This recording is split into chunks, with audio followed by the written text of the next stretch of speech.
Right! I forgot! Lily pulled out a white envelope from the small bag. What's this? I got this letter from Grandma. She told me to read it secretly from Michael. I received the letter from Lily.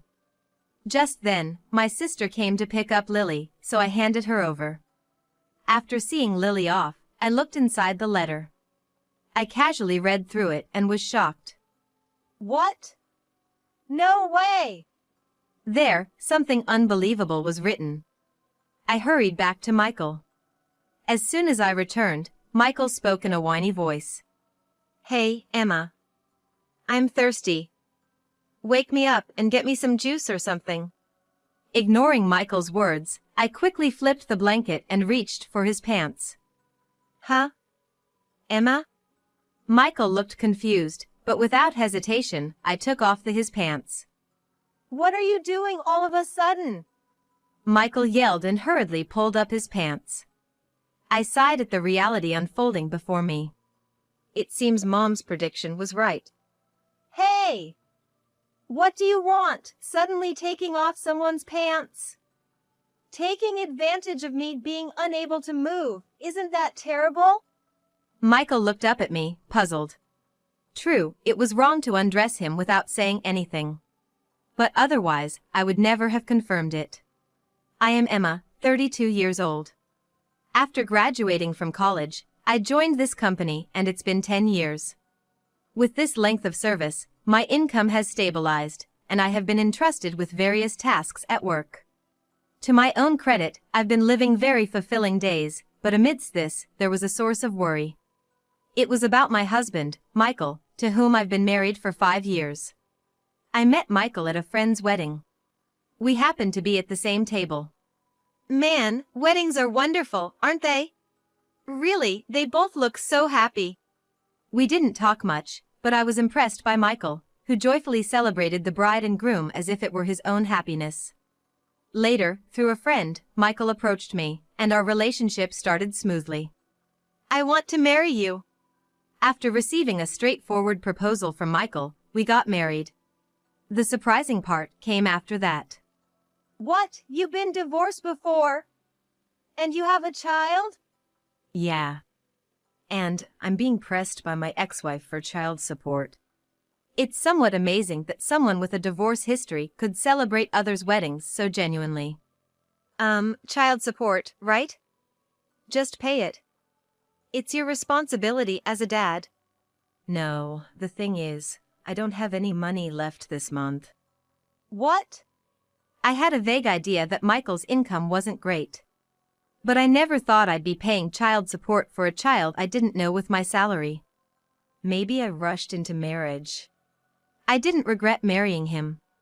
But that was my honest feeling. Moreover, the real problem was that Michael was carefree about money and didn't see this situation as a problem. I quit my job. Michael would report this casually, time and again.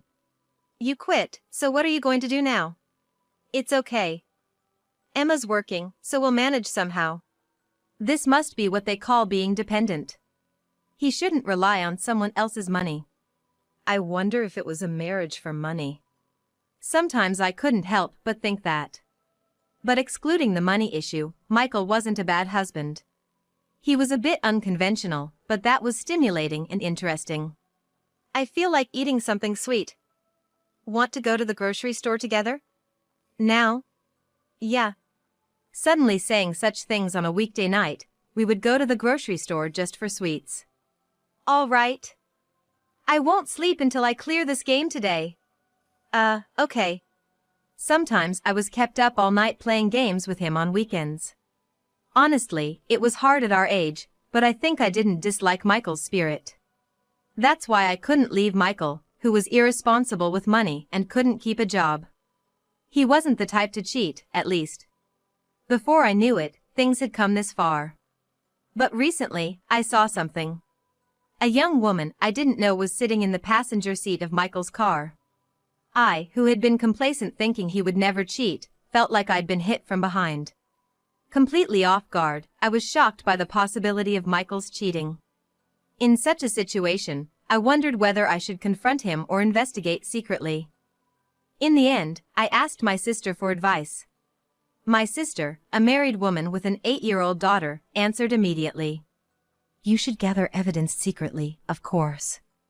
She firmly stated that there's no benefit in alerting the other party without solid evidence.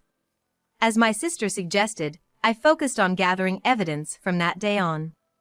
As a result, it became clear that Michael was meeting a certain woman frequently.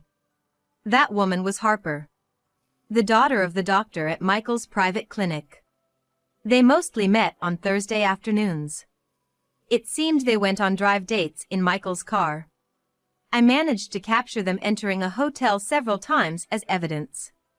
I thought he would never cheat, at least. Our married life wasn't so bad, but it wasn't easy either. In addition to paying child support, his debts were also revealed later. Both were from before our marriage. In other words, things that should have been unrelated to me, or I should have known about before marriage. He hid these and married me. Wasn't it almost like being deceived? I sometimes thought. But the only pride I had was that he hadn't cheated. I never imagined that even that would be betrayed. I'll confront him with everything and leave. Michael, being carefree and self-paced as he is, probably doesn't suspect that I know. I'll surprise him for once at the end. I was searching for the right day to reveal everything. However, soon after, I received a shocking message from Michael. Sorry, I had an accident. I might not be able to move my body from now on. I left work and hurried to the hospital Michael mentioned. It was that clinic. Feeling anxious, I also called Mom to accompany me. Are you his wife? Please, this way. I never imagined meeting this person in such a situation. The person guiding us at the reception was Harper, Michael's affair partner.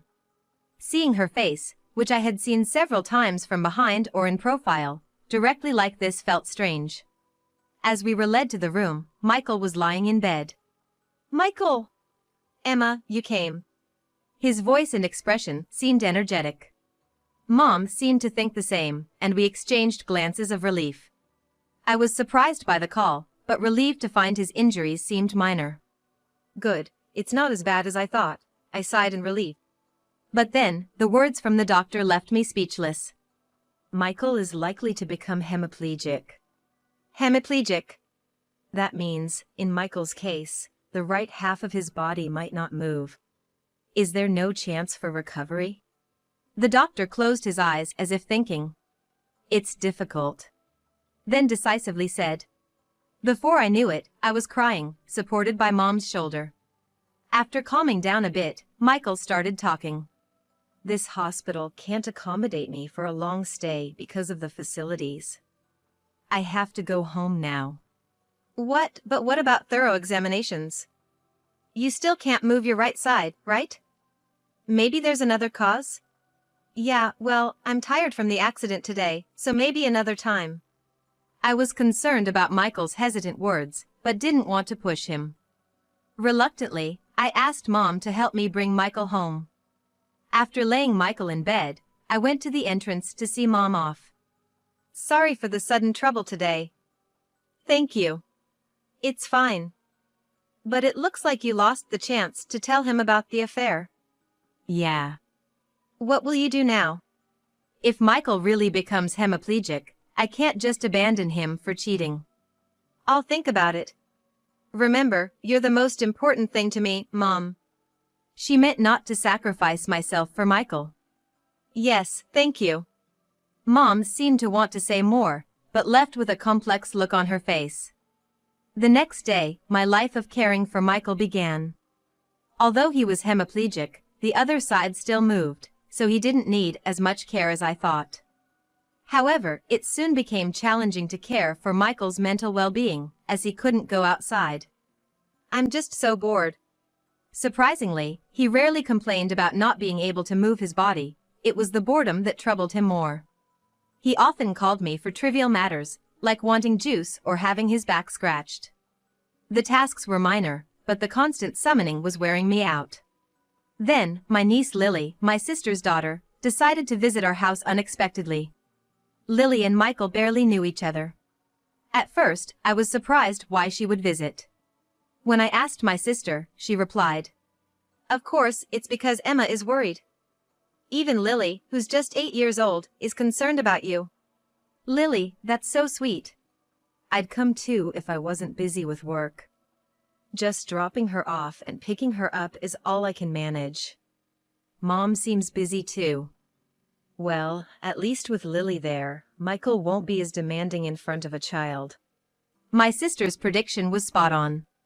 While Lily was there, maybe out of male pride or shame, Michael significantly reduced how often he called for me. Thanks to that, I was able to have girl talk with Lily about school life and the latest elementary school trends. But why does enjoyable time always pass so quickly? As evening came, it was time for Lily to leave. I got a call from my sister to pick her up, and reluctantly, it was time to say goodbye to Lily. "Okay, Lily, your sister will be here soon. Let's wait outside." "Okay." As we headed to the door, feeling reluctant to part, Lily suddenly remembered something. "Right! I forgot." What she pulled out of her small bag was a white envelope. "What's this?" "I got this letter from Grandma. She told me to read it secretly from Michael." "From Mom?" "Thank you." I received the letter from Lily. Just then, my sister arrived to pick her up, so I handed Lily over to her. After seeing Lily off, I looked inside the letter. Not sent by mail, but handed over through Lily, it was meticulously planned. What could be written in it? I casually read through it and was shocked. "What? No way!" There, something unbelievable was written. But Mom would never lie about such things. "If this is true, I have to check it." In a hurry, I went back to Michael. As soon as I returned, Michael spoke in a whiny voice. "Has Lily left?" "Yes, her sister just took her home." "I see. Hey Emma, I'm thirsty. Wake me up and get me some juice or something." Ignoring Michael's words, I quickly flipped the blanket and reached for his pants. "What? Emma?" Then, without hesitation, I took off his pants. "What are you doing all of a sudden?" Michael yelled and hurriedly pulled up his pants. I sighed at the reality unfolding before me. Looks like Mom's prediction was right. "Hey! What do you want by suddenly taking off someone's pants? Taking advantage of me being unable to move, isn't that terrible?" Michael looked up at me, puzzled. True, it was wrong to undress him without saying anything. But otherwise, I would never have confirmed it. "Hey, are you listening?" Michael raised his voice again as I remained silent. "Seriously.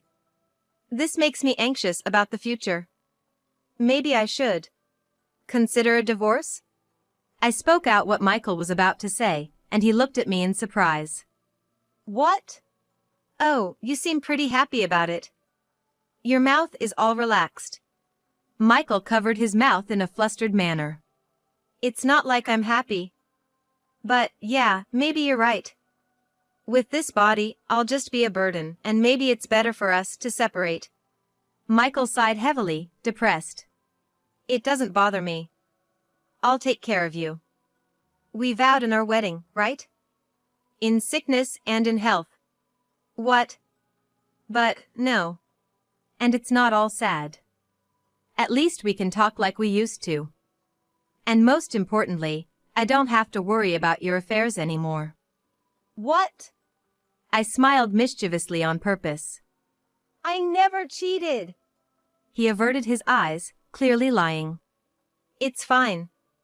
From now on, you can't move by yourself anyway. You won't be able to cheat anymore. Now, you're all mine." Michael let out a small scream and turned pale rapidly. "Emma, the thing is, I was planning to leave you." "It's okay. Leave everything to me from now on." "But I feel terrible about you." "Don't feel guilty. We're a couple, right?" Despite my smiling response, Michael trembled like a cornered deer. "But why don't you rest for now? I'll go prepare dinner." Michael couldn't say anything more. I left the room. Now, Michael must feel cornered. He would surely take some action. I had always thought Michael was truly hemiplegic. After all, he couldn't move, and there was a doctor's diagnosis. I wanted to have him checked at a larger hospital, but he refused. I understand now.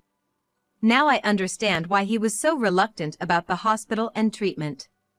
As soon as I left the room, I listened at the door. Left slightly ajar on purpose so Michael wouldn't notice. This way, I couldn't see inside, but I could hear everything Michael was doing. Help me. I'm in trouble. Soon, I heard him talking to someone. Probably on the phone. His voice was low, perhaps wary of me. That's why I was warned before bringing up divorce. To not leave. What should I do? Escape? That's impossible. I'm too scared. She must have found out about you and me. She's unusually persistent about infidelity. She must have known. I heard everything. It was clear now.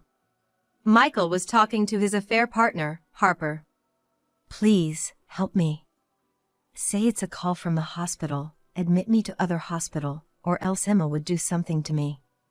While Michael was pleading on the phone, I knocked on the door. Michael? Are you on the phone? Can I come in? Yeah, just a second, I'm hanging up. After waiting a moment, I entered, and Michael, paler than before, lay in bed. You look worse than before. Are you okay? Yeah. No, I feel sick. Can you take me to the hospital? Oh, that's serious. I'll call the hospital then. Thanks. His face showed deep relief. He thought he was escaping from me. But he was wrong. Now the real game begins. I'll expose everything about Michael and Harper at the hospital. When we arrived at the hospital, Harper was there to greet us. Michael, are you okay? Harper. Thanks. He feels sick. It's understandable after what happened. Harper smiled meaningfully, looking at Michael with a gentle gaze. Can I rest here for now? Maybe I need to be admitted. Making decisions without being a doctor. But Harper nodded and led us to a private room. We don't do admissions here. But I'll come and check on you when my father is free. Wait here until then. A few minutes later, Harper returned with a doctor. It was the same one who had seen him before. Harper's father, the clinic's chief. You're feeling unwell? Yes. The two exchanged awkward glances. As Harper's father reached for the stethoscope, I raised my hand. Let's stop the act, shall we? What? Michael, Harper, and Harper's father. All froze. Emma, what are you talking about? Ignoring Michael, I reached for his pants again and pulled them down forcefully. Hey! What are you doing? Michael hurriedly pulled his pants back up. I said it at home too, right? It's strange, isn't it? You're worried that I think you're hemiplegic and useless as a man? I see. You thought I was after your body. I misjudged you. Michael put on an exaggeratedly sad act. He had noticed to Harper and others' expression. Interested in your body? Unfortunately, I'm not as active as you two. What did you say? Anyway, you still haven't realized it? What? As Michael turned his head, Harper quickly whispered in his ear.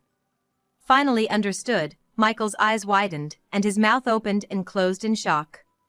No, this is, well. What do you mean by hemiplegic? You moved so quickly just now. Everything is already out in the open, isn't it? Why don't you stop this poor acting? Yes, Mom's letter contained just a few lines. I did some research, and it seems highly likely that Michael's hemiplegia is an act. Maybe it's a lie to break up with Emma? Why don't you try pulling down his pants and see his reaction? Following Mom's advice, this was the result. In a panic, Michael, who supposedly couldn't move his right hand, effortlessly pulled his pants back up himself. So, it was all an act from the beginning. No, it's just that. Explain everything. Sweating, Michael complied. On the day of the accident, Harper was the one sitting next to Michael in the car. They were in the midst of an affair. The injuries were minor for both of us, but the car was badly damaged. I thought if the police contacted you, you'd find out. So I thought maybe if I pretended to be more seriously hurt, I could cover it up.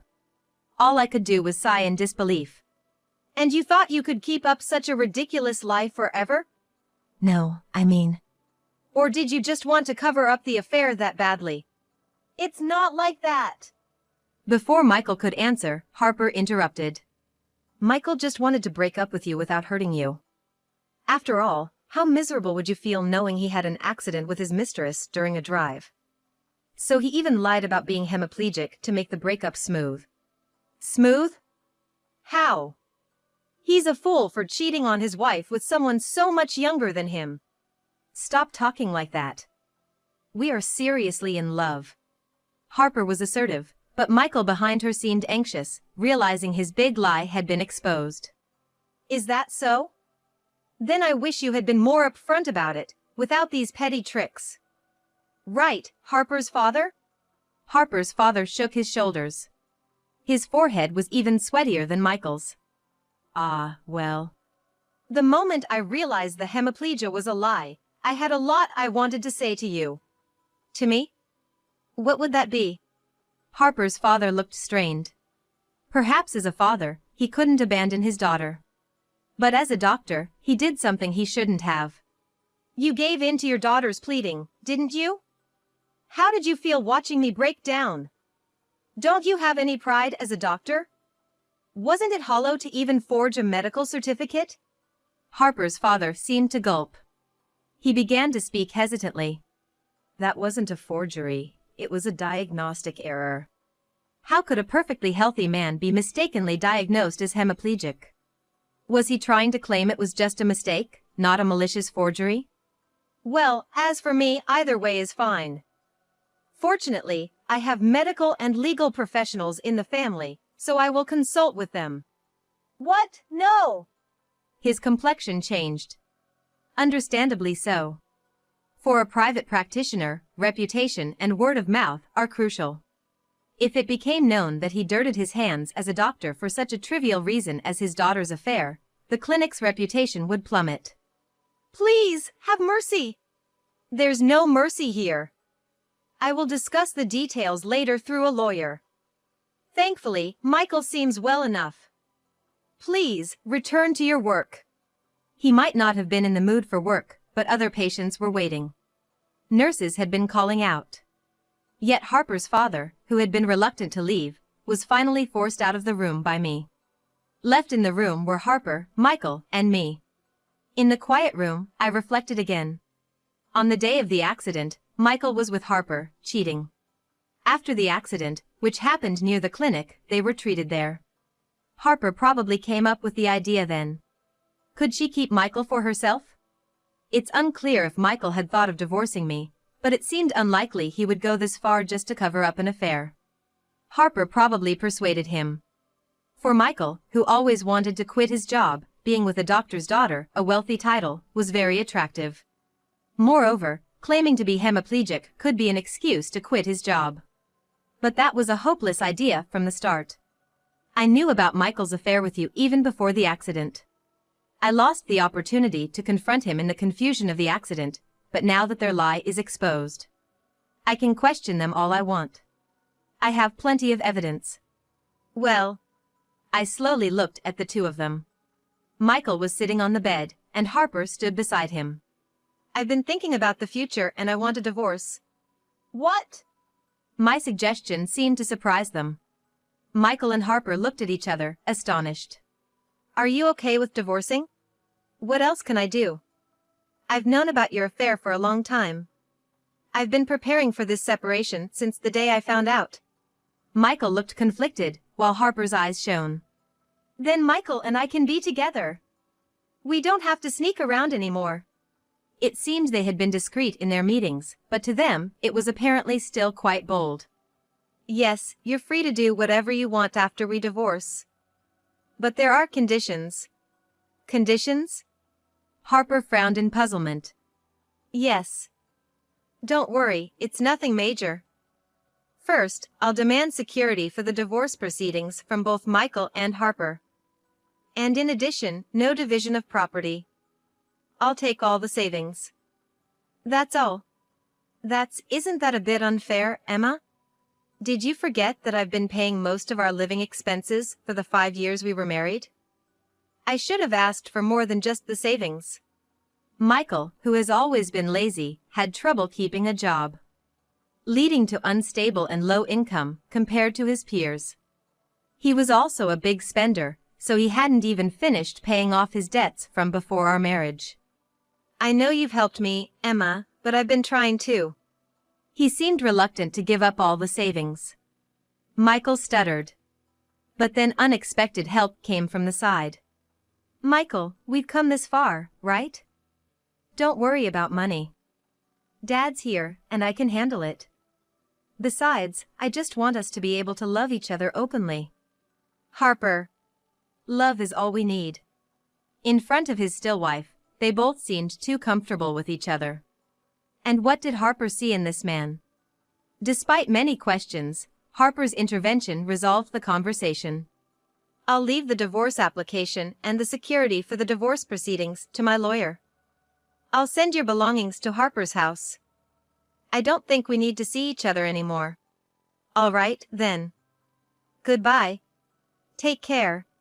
They seemed to already consider themselves a couple, standing close together. I remembered something I had forgotten to say. Oh, right. Don't forget to deposit the child support. And try to at least pay the interest on your debts. Harper looked sharply at Michael standing beside her. Child support? Debt? What are you talking about? Didn't you know?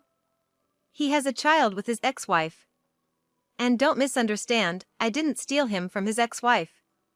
Michael was already divorced when we met. Harper, a bit irritated. What debt? Asked.